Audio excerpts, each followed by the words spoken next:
प्रभु रामचंद्र भगवान की जय। पवन सुत हनुमान की जय। शांति ब्रह्म यज्ञनाथ महाराज की जय। बोलो बोलो बोलो बाळू मामाच्या नावानं साथ बोले।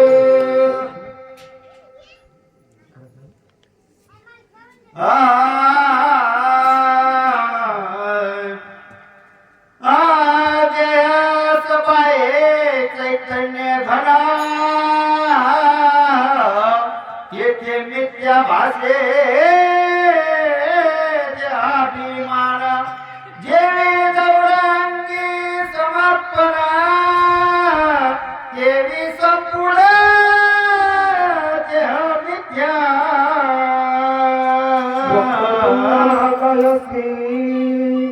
वक्रतुंड महाकाय वक्र सूर्यकोटी समप्रभ निर्विघ्नं कुरु देव सर्व कार्येषु सर्वदा।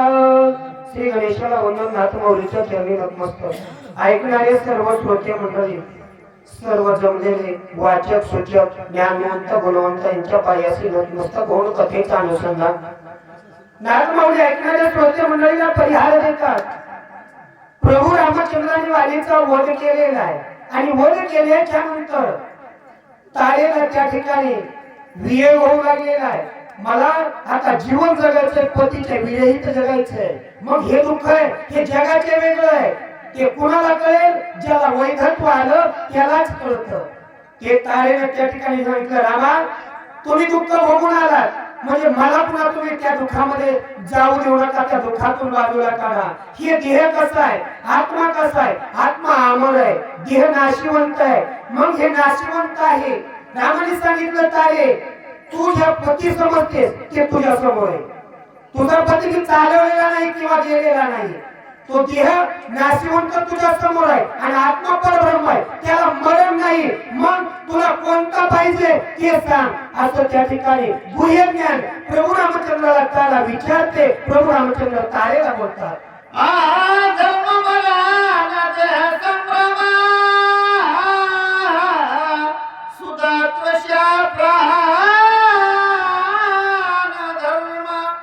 विषयाचे भोग परम इंद्रिय कर्म इंद्रियाचे।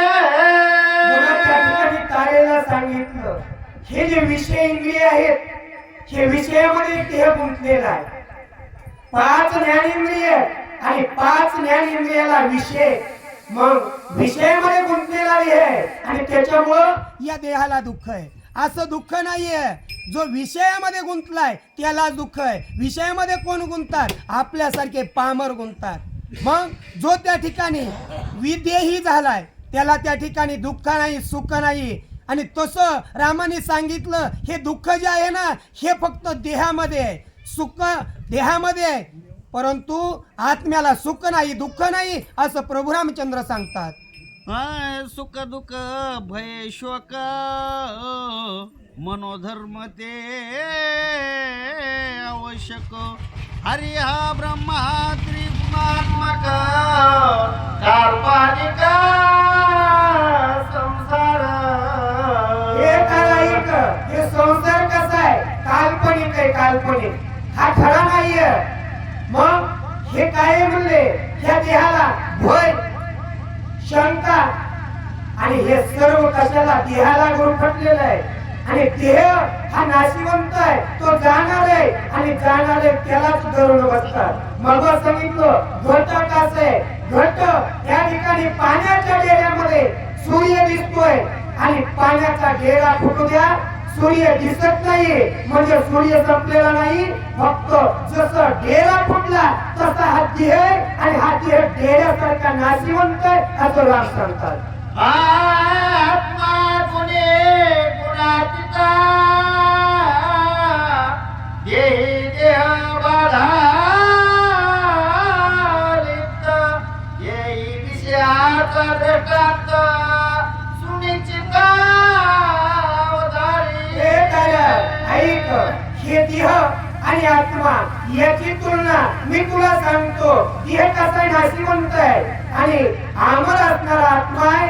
देहाला त्या ठिकाणी तू कवटाळून भरत बसते, तू देहाच्या या ठिकाणी शोक करते. शोक करायची गरज नाही. जो देहामधला आत्मा आहे तो परब्रह्म आहे आणि तो त्या ठिकाणी मरत नाही, त्याला सुख नाही दुःख नाही आणि त्याचं तुला ज्ञान सांगतो. ऐक तारे स्फटिक कृष्ण वर्णे दिसे का पितवर्णे दिसे पिवळा रक्त दिसे रक्त किळा तरी तो वेगळा ती रंगे. हे तारा ऐक. स्फटिक आहे स्फटिक. स्फटिक कसा दिसतोय? जसं बघावं तसं दिसतंय. कुणाला हिरवा दिसतोय, कुणाला लाल दिसतोय, काळा दिसतोय, निळा दिसतोय. परंतु हे दिसणं कसं आहे? लटकं लटकं असं रामतारेला सांगतात. देवी आत्मा संसाराचा त्रिगुणा गुणाची गुणातीता ऐसा जोडला त्या परमार्थ त्या नवे प्राप्त सुख दुःख. हे तारा, हे जे देह आहे, हा देह त्या ठिकाणी 3 गुणामध्ये गुंतलेला आहे. सत्वगुण, रजोगुण आणि तमोगुण. आणि याच्या पलीकडे असणारा आत्मा गुणातीत आहे. त्याला त्या ठिकाणी 3 गुणाच्या विरहित असणारा आत्मा आहे. त्याला गुण नाही, रंग नाही, रूप नाही असा आत्मा तारा. आणि त्याला त्या ठिकाणी तू या ठिकाणी काय करायले? दुःख करायले असं तारेला राम बोलतात.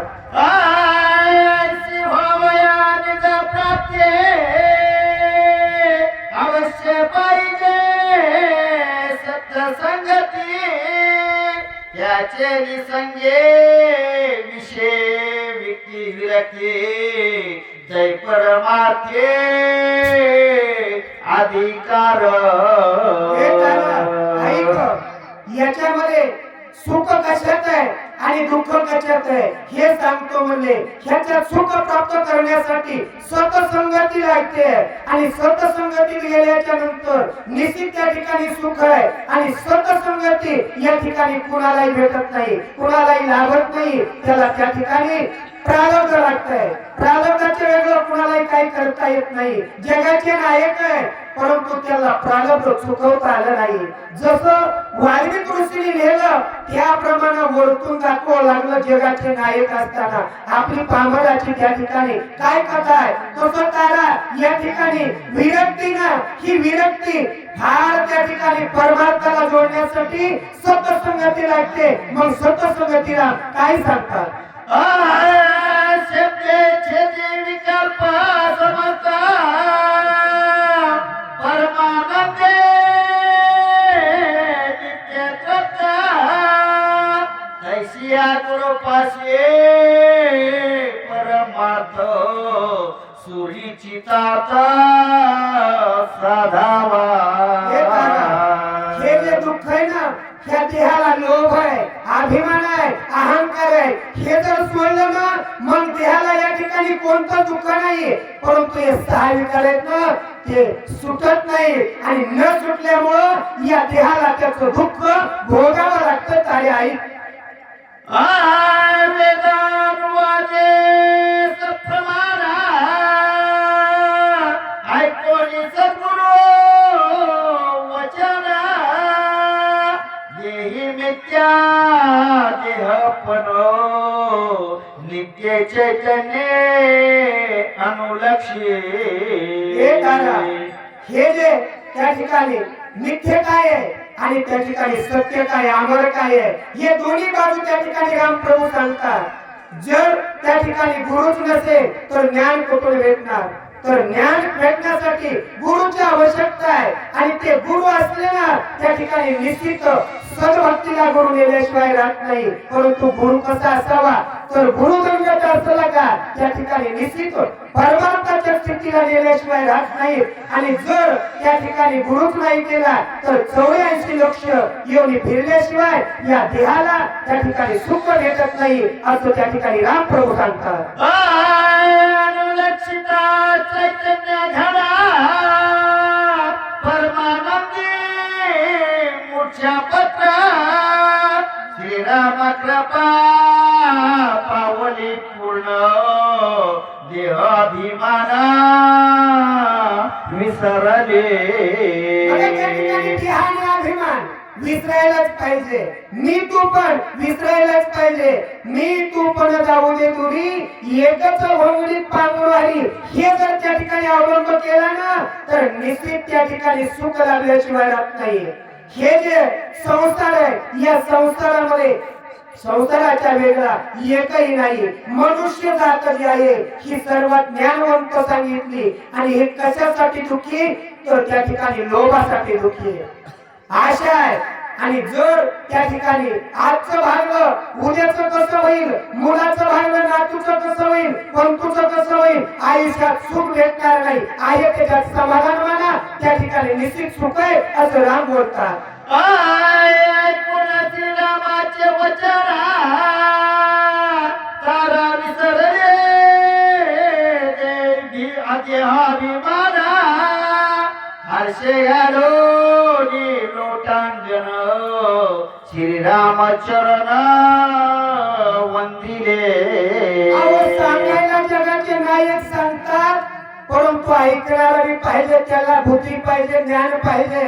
प्रभू रामचंद्रांनी सांगितलं आणि तारेच्या डोक्यामध्ये प्रकाश पडलेला आहे. हे प्रभू रामचंद्रांनी सांगितलं की आपल्या जीवनाचा या ठिकाणी सफलता होण्याचा मार्ग सांगितला आहे. तारेला त्या गोष्टीचा आनंद झाला. प्रभू रामचंद्राच्या पायावर लोटांगण घातलं आणि त्या ठिकाणी मी तू पण देहाचा अभिमान हे सर्व तारेनं सोडला. पुढे काय बोलतात,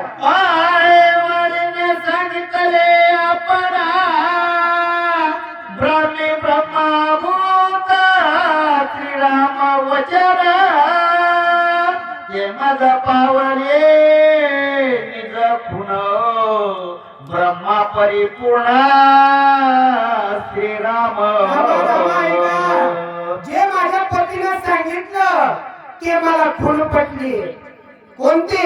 प्रभू रामचंद्र हे परब्रह्म आहे आणि हे परब्रह्म प्रभू रामचंद्र आहेत. माझ्या पतीनं ज्या वेळेस राजा सुग्रीवाला जवळ घेतला, आलिंगन दिलं आणि कश्यपाची माळ त्या ठिकाणी इंद्रदेवाला दिली होती आणि तीच माळ असणारे राजा सुग्रीवाच्या गळ्यात दिली आणि माझा त्या ठिकाणी मुलगा असणार अंगद आणि अंगदाला सांभाळ करण्याचं सांगितलं. त्यावेळेस तुम्ही मार्गाने कोणत्या चला. अहो, वाली या ठिकाणी पाप जो करतो तो शेवटचा मार्ग सत्याचा सांगतो. मग तो परब्रह्मपदाला गेला आणि त्या वालीने सांगितलं की हे सुग्रीवा, हे तारा, मी सांगतो ते ऐका. मी सांगितलेल्या मार्गाने जर गेला तर निश्चित तुम्हाला या ठिकाणी देव भेटल्याशिवाय राहणार नाही. देव समोर आहे. आणि जे वालीने सांगितलं ती गुण मला राम आता पटली असं तारा म्हणू लागले. तारा प्रबोधे श्रीराम वचन सुग्रीव ऐकता पण विसरला देहाभिमान सुख संपना श्रीराम. काय अवस्था होते? आनंदाच्या डोळी आनंद तरंग प्रभू रामचंद्राचा आणि तारेचा संवाद राजा सुग्रीव ऐकतोय आणि ऐकत असताना त्या ठिकाणी राजा सुग्रीवाची स्थिती गती त्या ठिकाणी काय झाली. मनामध्ये जे देहाला अभिमान आहे तो त्या ठिकाणी देहाभिमान मी तू पण सर्व सोडलेलं आहे आणि त्या ठिकाणी प्रभू रामचंद्राचे आणि तारेचं जे ज्ञानवर्य असणारं भाषण ऐकल्याच्या नंतर त्या ठिकाणी सुख राजा सुग्रीवाला होत आहे. तो त्या ठिकाणी मूर्छित अवस्थेत स्थिती गती त्या ठिकाणी सर्व स्थिर झालेली आहे. राजा सुग्रीव म्हणू लागलेला आहे, हे माझ्या बंधूने जे सांगितलं तेच आता या ठिकाणी तारा बोलते आणि तारेला सर्व रामाने दोन्ही मार्ग सांगितले. मग याच्यातला अवलंब कोणता करायचा? राजा सुग्रीवाने निर्धार केला, याच्यातला जो सत्य मार्ग आहे जो माझ्या बंधूने सांगितलाय तो आता मला अवलंबायचा आहे. मनातला जो त्या ठिकाणी देहा अभिमान होता, देहाला त्या ठिकाणी जे बळपीडा होती हे सर्व त्या ठिकाणी नाहीशी केली असं त्या ठिकाणी नाथमाऊली सांगतात. किती ओवी?